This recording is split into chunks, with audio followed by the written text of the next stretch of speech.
All right, welcome back. And this would be the latest thing. Personal project of mine, Pioneer VSX-9700S audio video receiver. Picked this up off eBay about 3 weeks ago. This was one of 4 that were being listed at that time, this being the only one of those 4 under the auction format. The other 3 ranged in price from $100 for a broken one up to $150 for a working one with the original factory remote. Looking back through the seller's history, this isn't something that he normally sells. He sells more clothing items and household things, but not electronics in particular. In his auction description, he did notate when he received when he got the receiver, it had 2 blown 6-amp fuses in it. He went, purchased those fuses, replaced them, and as soon as he turned it on, the 2 fuses blew immediately. So what you see right here with the lit display, you know as much about this as I do right now. So we're going to get the cover off of it, do a little troubleshooting and figure out what's going on. 2 blown 6-amp fuses, then we got to think about the current capacity there and what could be causing that to blow. Only 2 things come to my mind: power supply or amplifier. It would be nice and optimistic to think that the bridge rectifier is shorted, but I never get that lucky, so I'm sure it will be a horrible meltdown in one of the channels of one of the main channels of the amplifier. I bought this for a specific reason. This is going to take the place of a Denon home theater receiver here in my garage. There's nothing wrong with the Denon, but I've never truly been comfortable with it. I believe it's just a little too digital in nature for me. And so this is going to be repaired and take its place. And we'll get into that more about why I specifically chose this one as we move along with the repair. So let's get the cover off of it and see if we can figure out what's going on. Stand by. All right, coming in for the close-up view of the rear of the unit. Noticed right off the get-go the shorting pins for the front channels are missing. And so yet another red flag that maybe something in the front channels is going on. If there was some kind of craziness there with somebody trying to hook up something incorrectly. Shorting pins there for the rear and the center channel. Interior view. There's our 2 6-amp fuse slots. I'm not sure why he removed the blown fuses, but they are missing. Down here we have the very common in Pioneer 2SA 1302 and a 2SC 3281. These are for the front channels. I believe these are around 75-100 watts a pair. Only thing is, if we had a shorted front channel, and I don't know that we do yet, but what is really very common with Pioneer is that your low ohmage resistors will burn. Like that 47 ohm, or there's a 100 ohm pair there. Usually you'll see those charred in the middle. Not seeing it here on either side. And mounted just to the top of those main outputs is the rear and center channels. And I don't think I can get you in there for that, but they use a little smaller pair. 2SA1264 and a 2SC3181 maybe. And there could be something going on there, but more than likely in the front channels is where we would find the trouble at. Mainline 10 amp fuse, obviously good because we got a display on the front. That's fused off the primary side of the transformer, probably, yes. If you're looking for the schematic for this, the manual on Hi-Fi Engine has everything you don't need, and what you might need is not there.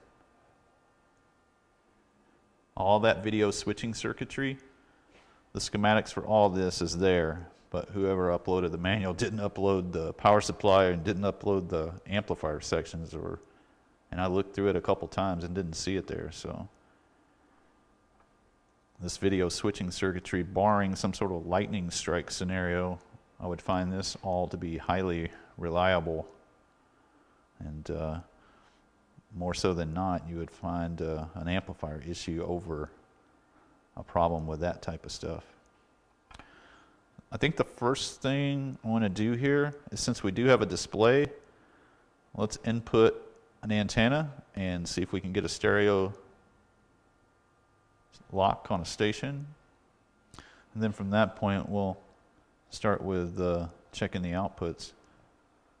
Unlike receivers from today, this one does have an access panel and gives you opportunity to easily check the outputs to see if there's something going on there, plus all the supporting circuitry. Another common trait with these Pioneers was, you'll see the darkened discoloration here. They put 2 or 3 regulators, probably plus and minus 12 volt regulators. I don't remember exactly, but those get very hot, and you'll start to see the board start to discolor from the heat over the years. Now, usually you would find a cold solder joint, but these look okay at first glance, and it still looks factory. It doesn't look like it's been touched up. That was another thing, is kind of going over this receiver, is I found that it hasn't been messed with, which was what I was hoping for. I didn't really want to have to clean up anyone's unskilled surgery on this, and it all looks, you know, still very, very factory. Nothing's been changed. Nothing's been soldered on that I can see so far. And which makes me believe that of all the 4 of these that were on eBay, that when I bought this one, I got probably the better deal. $9 is what I paid for this. I was the only bidder. $9.95 and incredible low shipping cost of $16, and it was packed actually very well. There was no damage to it at all. So I'm not sure how you managed to ship this for 16 bucks, but I feel like I got a really, really good deal. So, all right, so the first thing, let's do a tuner input, see if we can get a station to lock, and let's dump a signal out of preamp and see if we get the preamp to work. I don't know if that's tied into the 6 amp fuses or not, but let's see if we can get a signal out. And then from that point, this will be the first area here, is to run these outputs in the front channels and see if there's a short there. And then we'll move up to the rear and the center channels. So hang on for that, please. All right, so what I'm going to do is use just this kind of back of the set antenna for the FM that has a built-in 75 ohm male plug on it, and that'll mate into the one on the back of the receiver. I don't anticipate there's any problem with the tuner, but since we have a display, we'll check it. We can start finding out what works and what don't work prior to working on the thing we know don't work. So, and we'll run a signal from front channel out, preamp out, front channel into the bench receiver, and see if we can get any noise here.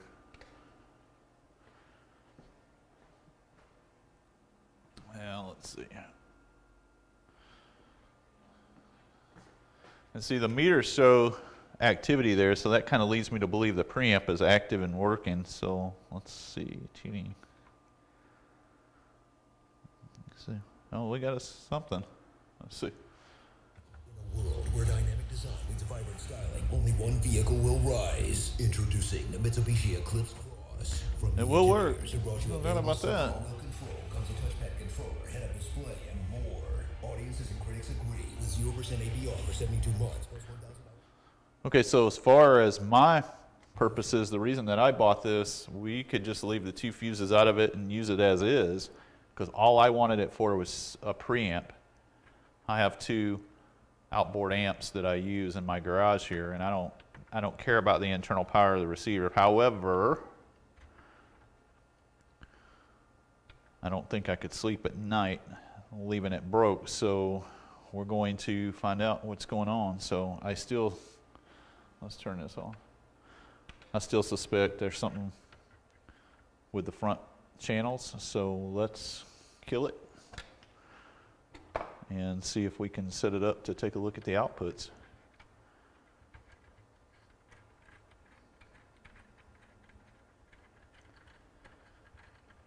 Okay, let's see. Let me see where we're at. Yeah, you can't see that. Let's see.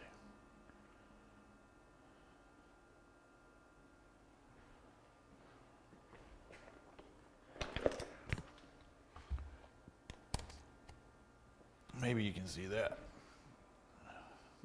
Yeah.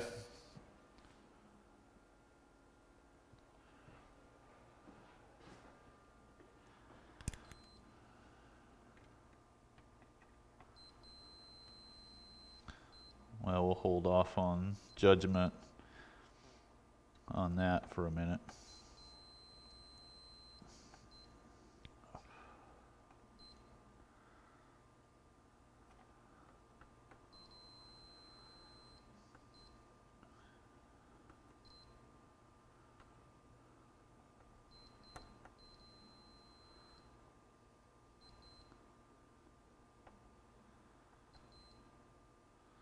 Okay, so the 68 ohms across the base and the emitter, there's a low ohmage resistor in parallel with the base and the emitter of these. So there's no short in these. I'm surprised. I really thought that's where I'd find it.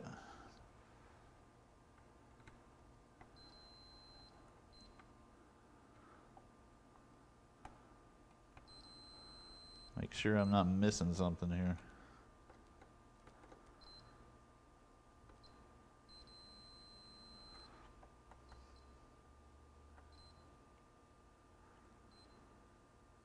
No, there ain't nothing wrong there. So, all right, maybe I guess we'll do the rear channels in the center and see if that's where the thing is at. I don't know how I'm going to do this one. Maybe there. Let's see. Yeah, you're getting a pretty big shadow there. Let's see. Yeah, that should do it maybe. So we'll just kind of focus our attention on that top circuit board right there and see what's going on with that.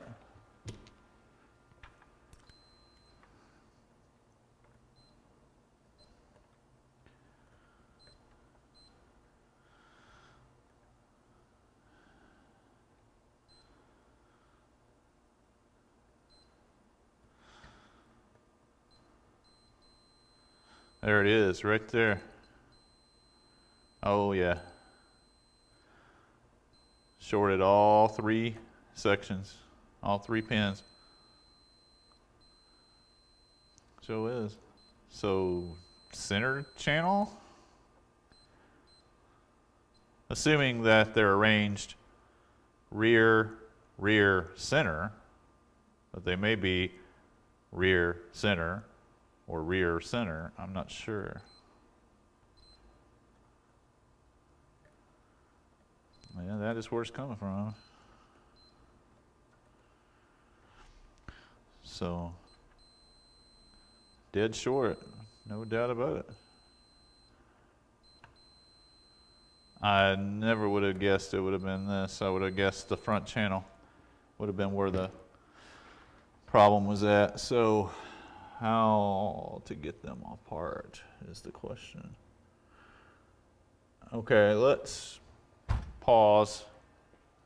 Let me get up underneath there. There's 1, 2, 3, 4, 5, 6, 7, 8 screws maybe that bolts the outputs from the front or from the center and the rear channels to the heatsink. So let me get that out and we'll look at that a little closer and see if we can get the short out of it. Stand by. All right, so getting the circuit board off of the heatsink, taking out those 6 screws turned out to be quite the challenge. And looks like they made a provision possibly for getting the whole entire heatsink out. They have these little sub heatsink assemblies that looks like they're only held to the main heatsink with only 1 screw each, but that would have been too easy, so I just happened to find the right size screwdriver to get in there and get the 6 screws out. So now that we have it out, we can kind of get a good look at it and recheck. And it is definitely that channel that is causing the problem. So looking at this, we got, let me see if I can show you this, maybe.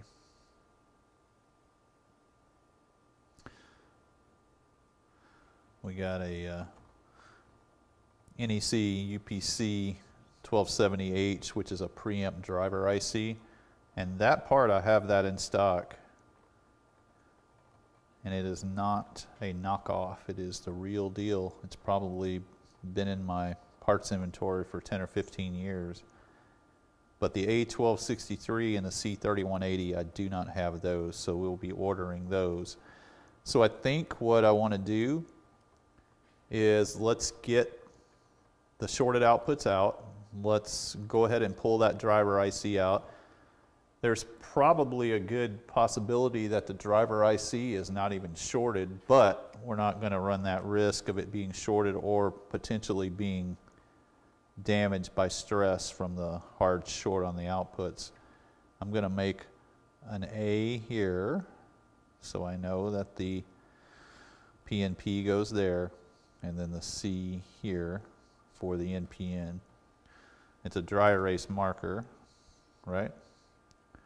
So it won't take much to get that to come off, but we'll try to keep that on there so I know which way is which. I guess I could always just refer back to the video. So let me see if I can bring in, let me see if I can bring in the old school helping hands here to hold on to this board while I'm trying to solder on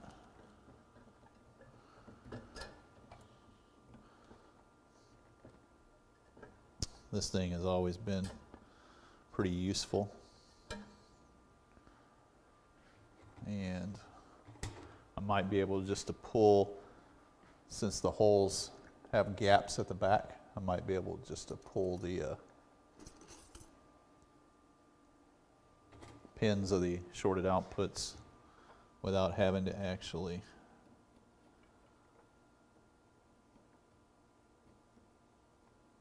take the solder completely off.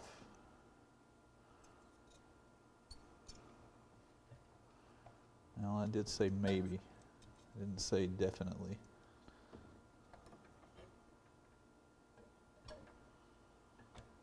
Yeah, there we go. Maybe.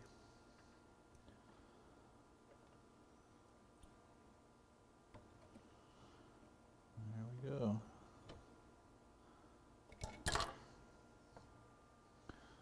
Retrieve that out later.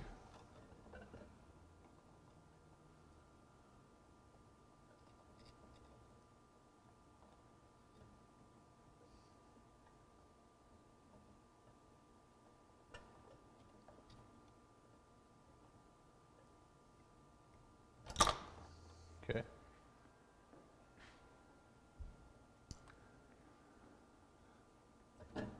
Now let's come away and get that cleaned up a little bit.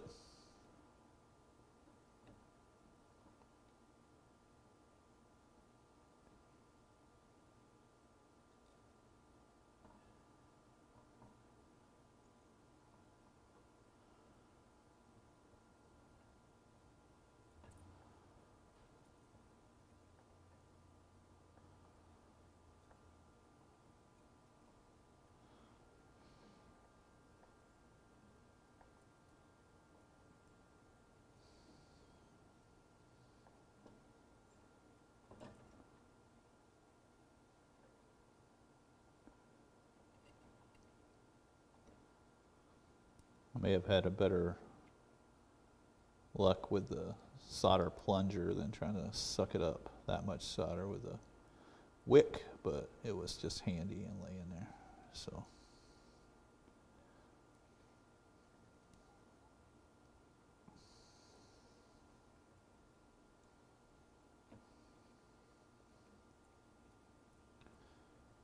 okay.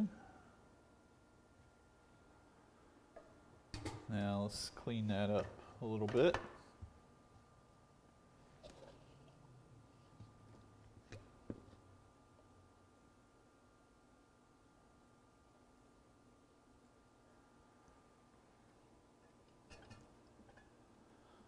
So we can really see what we're looking at, minus all the flux that's in the way, kind of obstructing the view.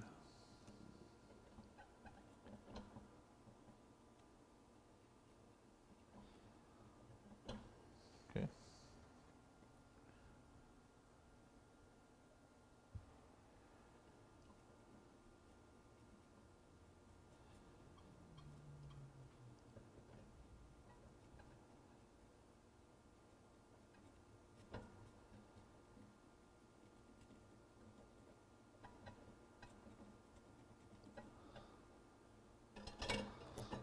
That looks way better.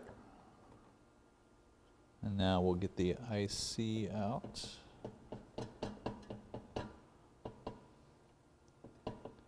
The board actually has removable connectors on it. So I could have just taken the whole board out, but why make it too simple? All right, now we'll work on the IC.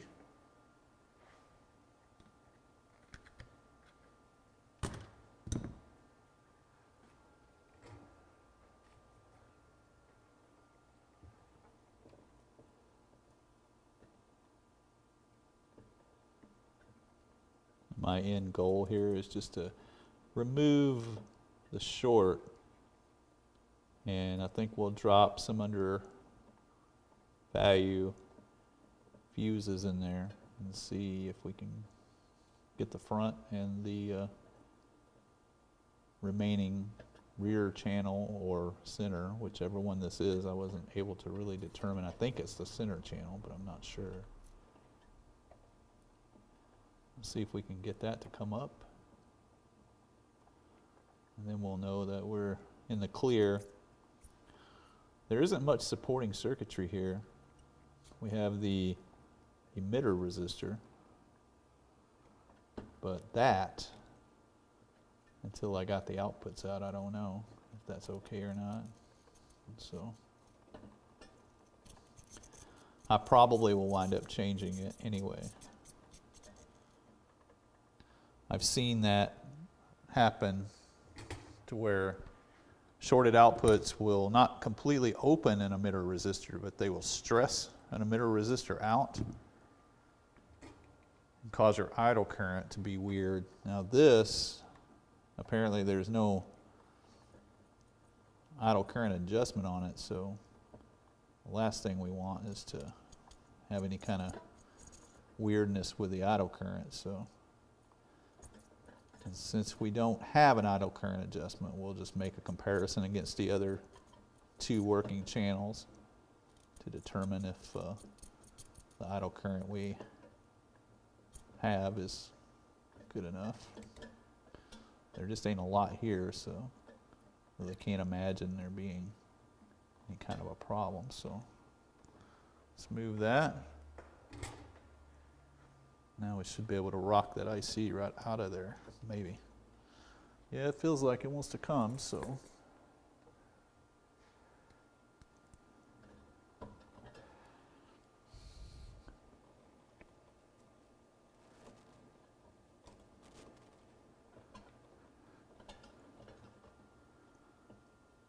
Unless I missed something. There it is. Again, it's very possible that there's nothing wrong with this, but I'm not going to run that risk of using that, especially when I have one in stock, and who knows, I'll probably never use it again, so, or I'll never need it for another unit. Or that being said, is 6 months from now I'll run across one that needs that IC, and I'll be like, damn, I guess I should have checked to see if the one in that Pioneer was okay after all. Let's get that cleaned up.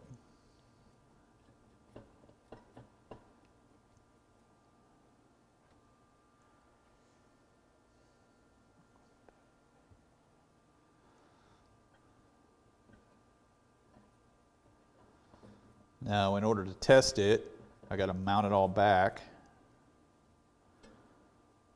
But I'm willing to do that. I'm not going to tighten the screws down. I'll just kind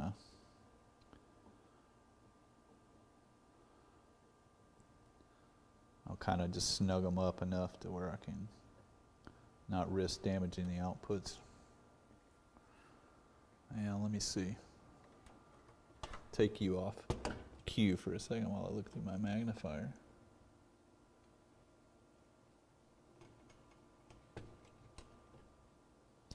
Yeah, that looks good. It needs to be. I'm going to touch up though the ones that got desoldered by being in proximity to what I was trying to take out. So.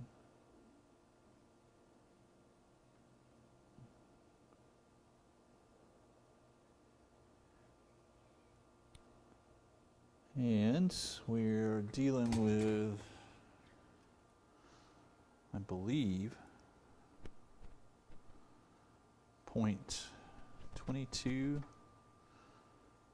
Okay, now that thing is being kind of strange. So, all right, let's flip this back over. I believe that's a 0.22 ohm 3 watt emitter. So let's do a test on that. Now that we have the shorts removed, but you know what, it's probably not a bad idea if we, there's 2 or 3 2SC2458, which I'm assuming is just a driver transistor for the driver IC. Let's check it to make sure. There's 3, so there's 1 for each chip. That's okay. I'm going to assume the center one is the one we're dealing with. Yeah, it looks all right.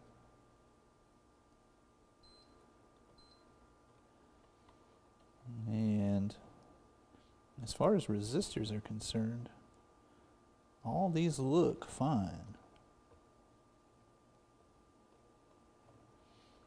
And all they all applicable to my channel? And the answer to that seems to be no. These two guys right here are for this channel. And there's two over here that are for that channel over there. And it looks like these two would be for the channel I'm looking at, so.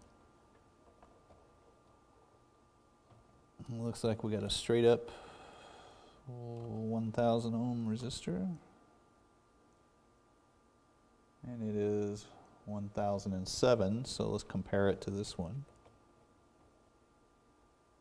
And that one is 1009, so I'd say we're okay. And then the one from the third channel, or the second working channel, is 1004, so they're kind of all over the map as far as that goes.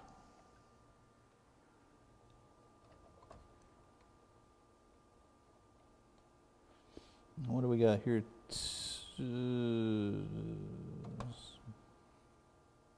1.2K, 1201.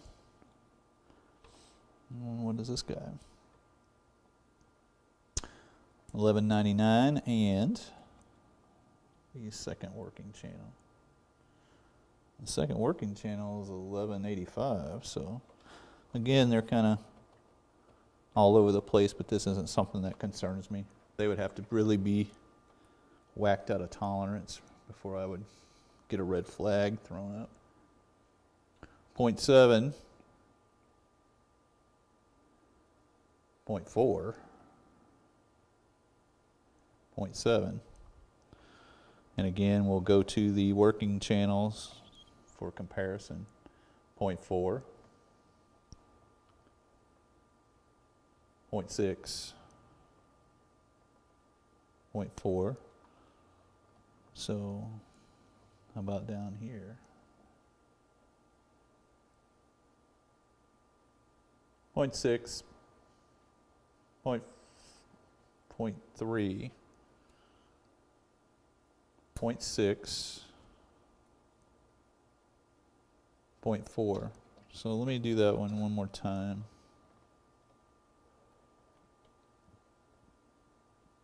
0.4, 0.6,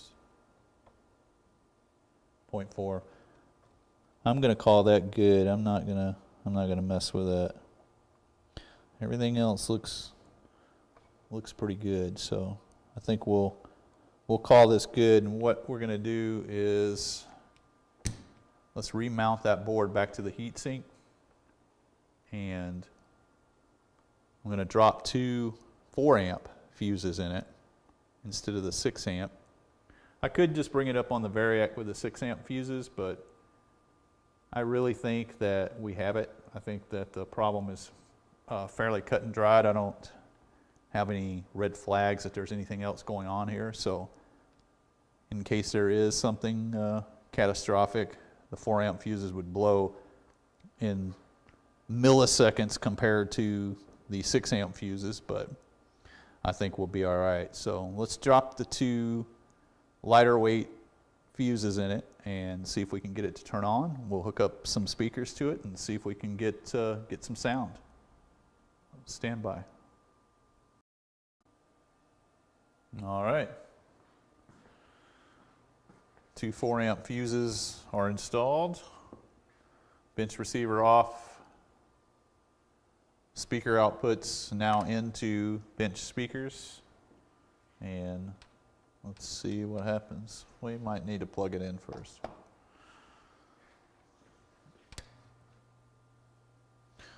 Well, the fuses didn't fry, but do we get the click? We did get the click. But I don't hear jack. What's going on? Let's see. Oh, the shorting pins. Let's turn that off. Let's borrow a patch cable. And let's get the shorting pins taken care of.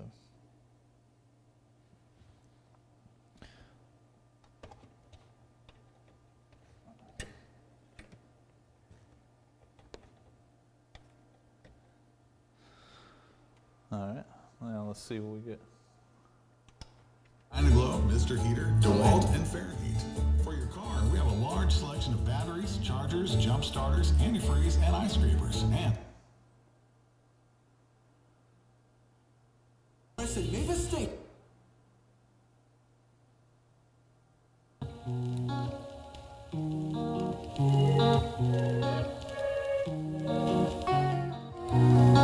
Well, it's very loud, there ain't no doubt about that. But those main channel outputs, those are a pretty loud pair of outputs. Okay. All right, let's kick it into now.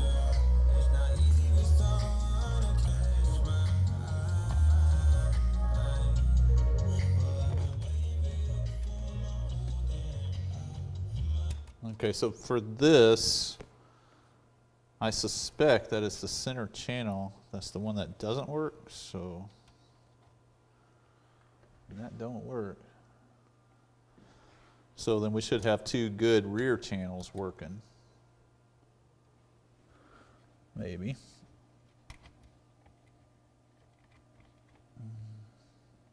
Let's see.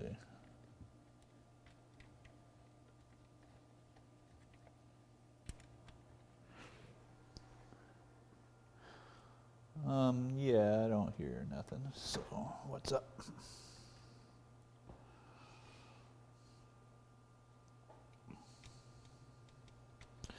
Rear volume is cranked.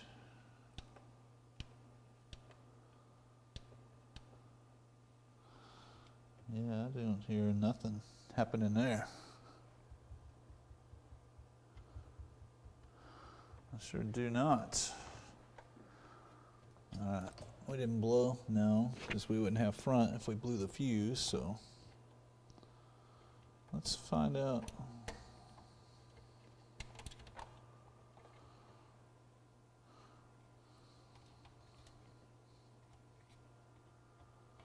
Huh. Yeah, I wouldn't suspect that as being an issue.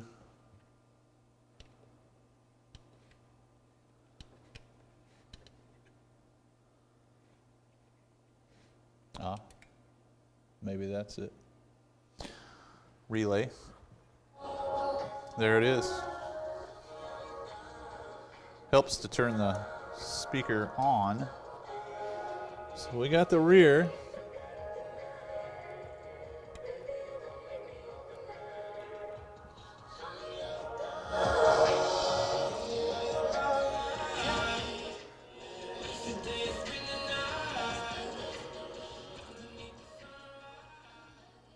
Okay.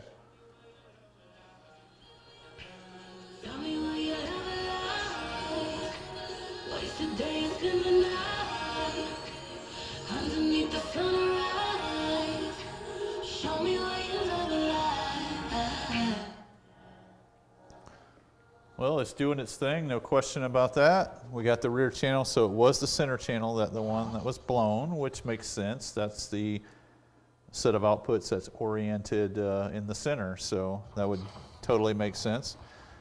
So it looks like what we are going to need